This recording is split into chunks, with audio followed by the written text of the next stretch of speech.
Magandang araw sa ating lahat. Narito ang ating weather update. Inaasahan po natin ngayong araw sa Cagayan Valley, Batanes at Isabela ay makakaranas po ng maulap ang kalangitan na may mga kalat-kalat na pag-ulan at thunderstorm dahil po yan sa shear line.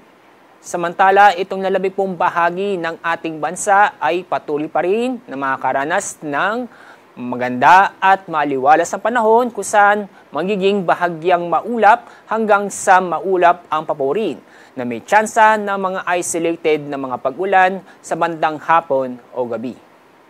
Mataas po ang temperatura sa Metro Manila na aabot po ng 34 degrees Celsius.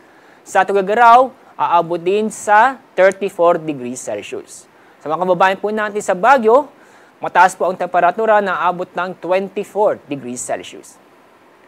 Dako tayo sa ibang bahagi ng ating bansa. Inaasahan po natin sa Puerto Princesa at ganoon din po sa Metro Davao, aabot po ng 34 degrees Celsius. Kasalukuyan po itong shear line, inyong makikita na apektuhan itong extreme northern Luzon. Inaasa po natin kikilos patimog at maapektuhan itong malaking pong bahagi ng northern Luzon. Samantala, itong easterlies, nakikita niyo po, patuloy pa rin na nakaka-apekto sa lalabing pong bahagi ng ating bansa. Inyo nakikita, wala pong low pressure area o bagyo sa loob ng ating Philippine Area of Responsibility at ganyan din po sa Dagat Pasipiko.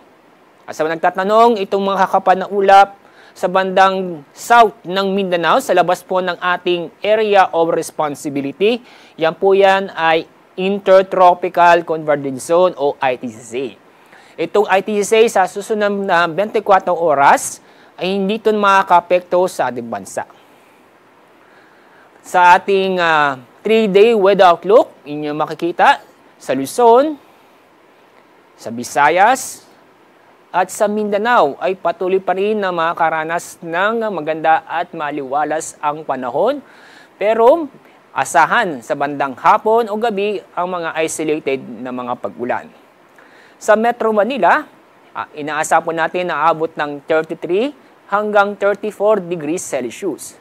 Sa Metro Cebu, abot po ng 33 degrees Celsius. At ganoon din po sa Metro Davao, mas pataas pong temperatura na abot ng 34 hanggang 35 degrees Celsius. Ang araw pong sisikat sa ganap pong 5:28 ng umaga. Ang araw lubog mamaya pong 6:17 ng hapon.